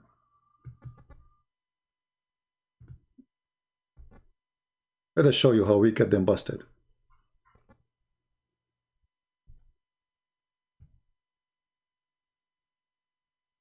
Because the English always, give me a second, guys. I know the screen is not showing, but we want to show you how we get them busted. Muhammad is an idol worshipper, with no question, from their books.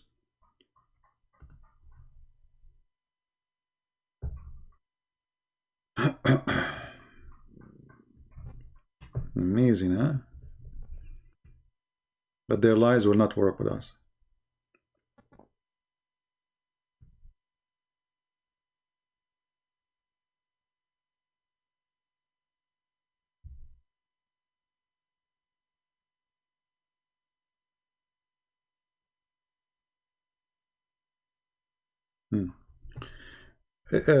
I will show you the Arabic, and then what I will do, I will use Google Translation. All right? Because in Arabic it's different from English. Let us show you. I will put in the screen for you. Give me a second.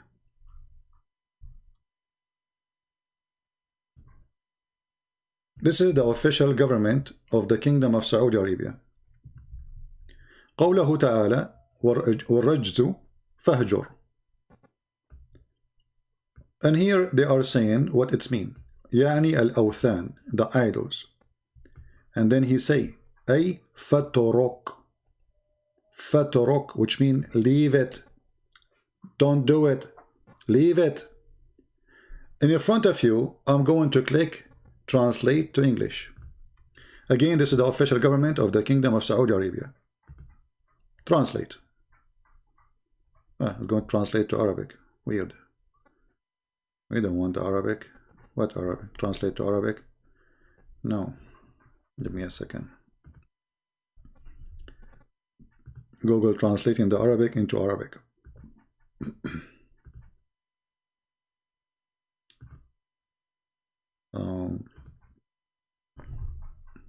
Let us see now. What happened to translate? It's not working.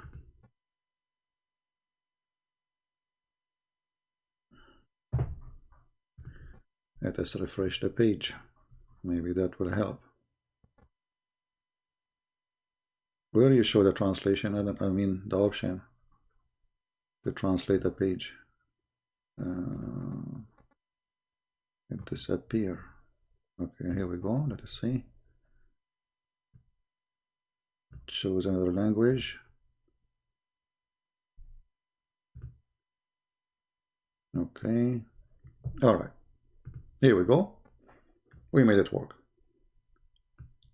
The Almighty says it, and abomination for so forsake Almighty. Okay, and the translation is not really good. And then Mujahid and Akrama, etc. And they say the idols.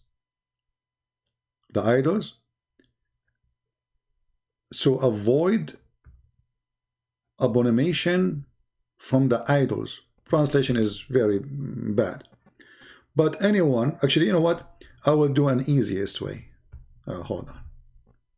Let us do this.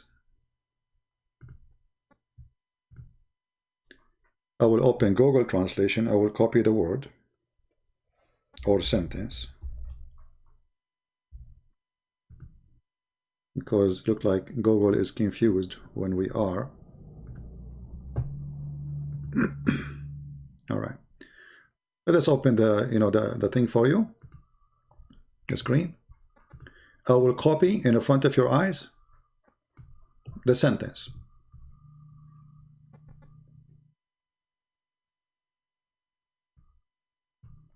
I'll just copy from here.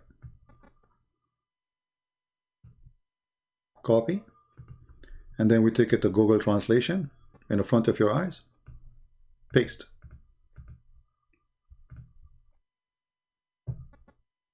Then forsake it, i.e. leave it. Do you see it? They say to us, and Shabir, he said, Allah forgive not those who associate with him, other gods.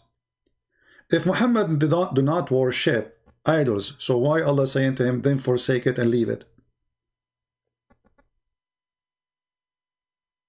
And who is the one who's saying that? The highest, the cousin of Muhammad ibn Abbas, explaining. And what he's talking about, Isaf and Naila, and idols who they have 6 in the Kaaba, Muhammad used to worship them.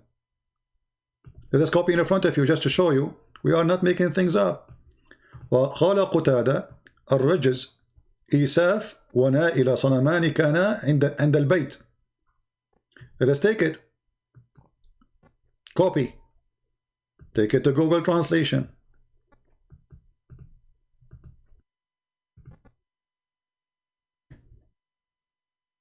Isaf and Naila. Qatada said, Isaf and Naila, 2 idols were at the home, those idols. Do you see it? Muhammad was worshipping 2 idols of a man and a woman. They have 6. And actually, if you go in the Quran, you will see Muhammad, he approved the ritual of the pagan. This is how fraud he is.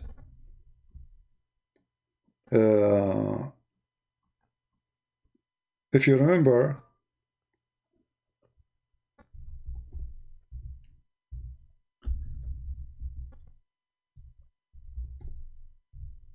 when a group of the Arab, they complained to Muhammad about not following as-Safa and al-Marwa. This is about Isaf and those 2 idols who they have 6 in the Kaaba. They come to Muhammad, they said, well, you know what, we want to practice as-Safa and al-Marwa. Some Muslims, they are refusing that. They are saying this is the shrine of the pagan, but this is our shrine. What Muhammad, he said, look at this. He said, well, obviously as-Safa and al-Marwa are among the simple of Allah, and there is no sin on him, the one who perform Hajj to them.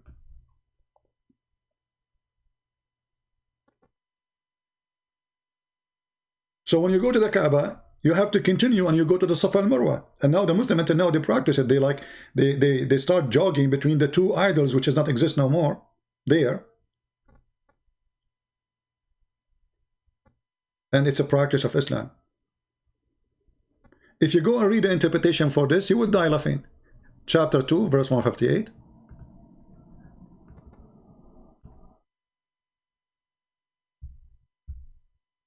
See, the more you know about this cult, the more you find how stupid it is.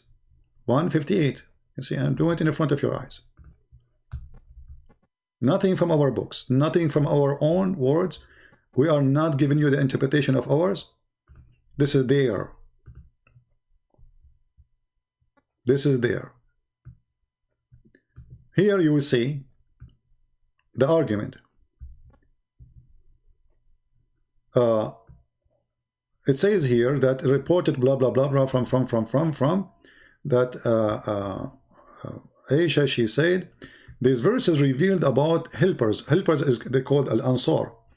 They used to make hajj to Manat, which was you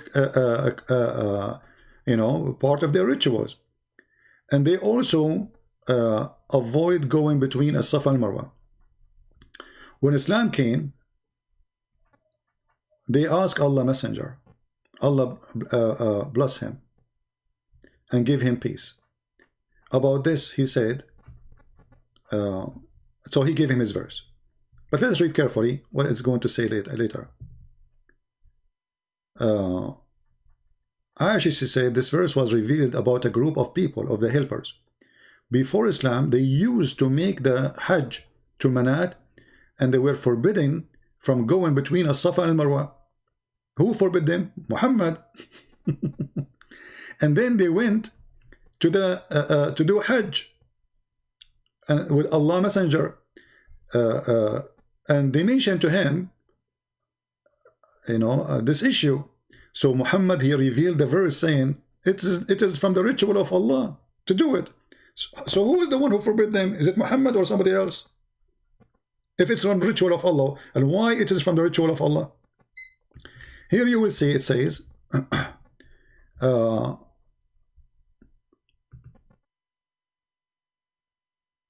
Abu Salama, Hisham, his father, says, because they were the shrine of Quraysh in the pre-Islamic period, so they were abandoned them in Islam.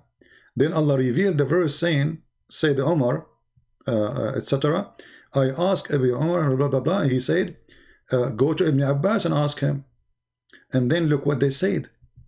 He said that there was an idol, it's called a Safa, and an idol from them is a man called Isaf. So a Safa, there's an idol there, it's called Isaf, is a man. And Marwa, in the Marwa area, there's an idol from them, it's called a woman, she's called Naila.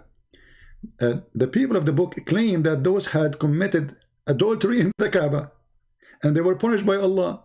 And here the story would get more funny. If they are punished by Allah, why people worship them? Unbelievable. So Allah, he turned them into rocks. True story. So why you are going between them? And then Muhammad, he says, there's no problem to go between them.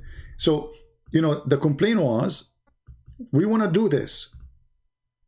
And they were forbidden for some time not to do it. Why? Because this is the shrine of the pagans, supposedly. And Muhammad supposedly is coming with a new religion. Muhammad, he compromised, he changed his religion. And he started worshipping them too. And actually he was worshipping them before. As we showed you in the Quran, he was worshipping other idols too. Because the Quran did not specify which idols he was worshipping, but the Quran says, leave away those idols. Utruk. And here you see Muhammad, he compromised again, and he allowed his followers to bow down and to worship the shrines of the pagans. And not to forget the story of the satanic verses, but maybe we can talk about it later. The video is getting so long. Muhammad himself, he bowed down to the satanic, in the satanic verses story, to the idols, and it says, wasajada wasajadu, which means he bowed down, and they bowed down. Who? All the pagans with him. Why? Because he praised the three daughters of Allah. So when we get someone like Shabir Ali trying to make his God a monotheist God, it's a very funny story. Same time, what monotheism mean? One God. Just to make you understand what I'm trying to say to you. If you worship one God, 10 God, 5 God, 6 God, 1,000 God, I mean, who care? The question is this 1 or 1,000 is a true God or not? You know what I mean? If somebody is an Indian, like you know, I heard like Hindus, they I saw a video of this guy. He's called him Sadhu something. Okay, he said the Hindus have 36 million God. Okay, let us say for the sake of argument, there is 36 million gods, and they are exist. And then there's no problem. Do you understand what I'm saying? It's not the problem. It's having millions of gods or one God. The problem is this even one God or two God or three God or five God? Are they exist? Are they true? So they try to focus in stupid things, avoiding what is important to keep you busy from their stupidity. I will put the video again of the debate. Hold on.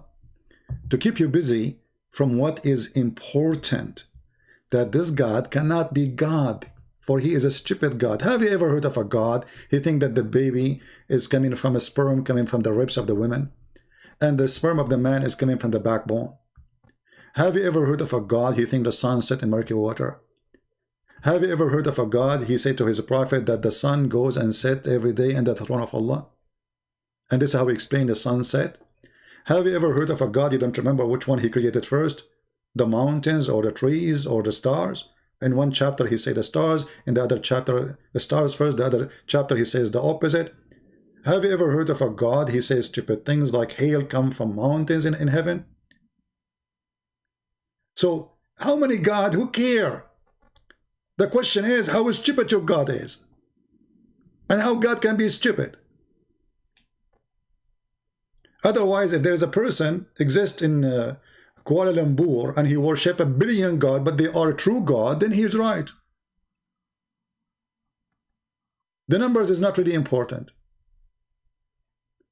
So when a Muslim, he is so proud about worshiping one God. We worship one God. You worship one idiot God.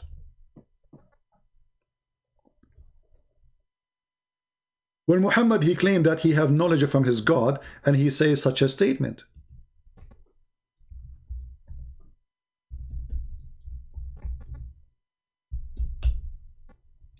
This is from God?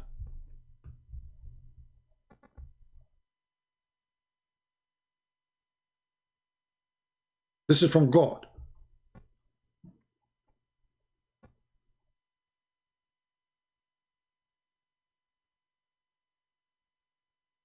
When Muhammad, he mentioned this.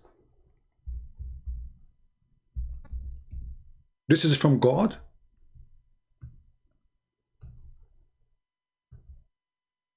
And we can go forever mentioning stupid mistakes in the Quran and in the Hadith.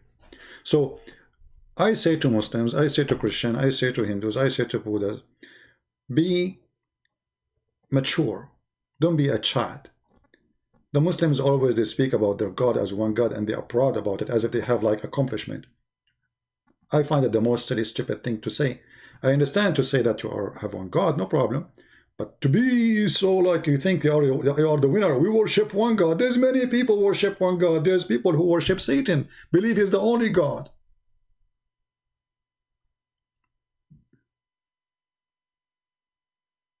So worshiping one God does not make any difference.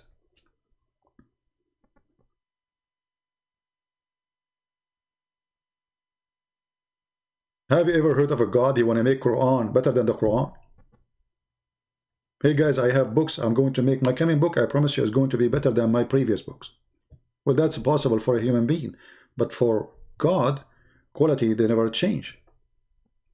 The Muslim, they reject God to be a man, but then we find that Allah himself, he have a shin, he have hands, he have all, you know, limp. The Muslim, they say we worship one God, but then they say to us the Quran is not created. The breed of Allah is different from Allah. The Quran is not created by Allah. Okay, how you say he is the only creator and then Quran is not created? Neither by Allah, neither by anyone. So Islam is a mess. Islam is like a messed up cult. And this is what we got today. When we say Muslims, by the way, I mean, who is Muslims? Do you know who is Muslim? There's no Muslims. There's millions of sect and ideas and belief, and they contradict each other and they kill each other, and none of them agree with the other one because simply it's impossible. And you know, the funny, the Muslim, they say Islam will take over. Take over what? The world. Will dominate the world. Okay, what Islam? What Islam is going to do, you know, to dominate? Your prophet, he said Islam will start small and will end small. So even in that, you know, they are so proud about things contradict what their prophet said. Their prophet said, are you saying your prophet is a false prophet? Because he said Islam will start as a small and will end as a small. And this is Sahih. He also reported God messenger is saying, Islam began as a small religion and will return to the state in which it began. Very small. Who is telling the truth? And as the Muslim, how many Muslims today? They count everybody as a Muslim. The second you start saying this sect says that, this sect says that, they say, oh, those are not Muslims. This is the stupidity and the madness of this cult. I hope this video wasn't too much long for you, but I think this is a very good study to show you a lot. We have a lot of reference, and as you see, everything we give you, it is coming from their books. It's in the screen. It's live. You know, it's just there. Just to grab it, save it, take notes, and this is the way to learn. And by the way, the Muslims are very upset from Shabir Ali because he did so bad in the debate, as if they can do better. And I wonder, Shabir Ali, why he will not debate me. You know, I mean, he have no problem to debate anyone. All of them, they have no problem. Either they say, want to debate you face to face. Soon they will say bum to bum, shoulder to shoulder. I'm not sure what is that, but they will not debate me.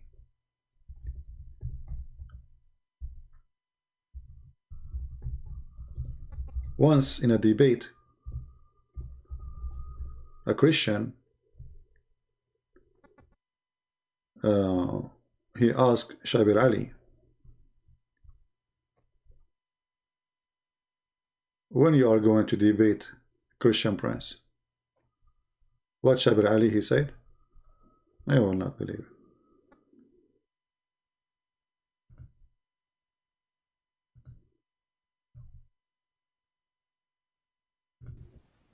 Mic right there. Hello? Yeah, I just came to ask the million-dollar question. Shabir, when will you ever debate Christian Prince? Thank you very much. Yeah, for those of you who don't know Christian Prince, he is a personality who has been operating some sort of an internet radio broadcast as far as I can remember. He contacted me a long time ago. I never contacted him, and I challenged him to say I did. I never did. I don't know his email. The one who contacted him, it was EN115, and they contact me the same as they contacted him in separate email. They said to me, there's a person, his name is Shabir Ali, you want to debate him? I said, sure. They sent him an email saying, there's a person, he's a Christian, want to debate you? He said, sure. And then after he bought my book, he decided not to debate me. He noticed that he is no match. Asking if I would debate him, and I said yes. And then eventually I bought his book, then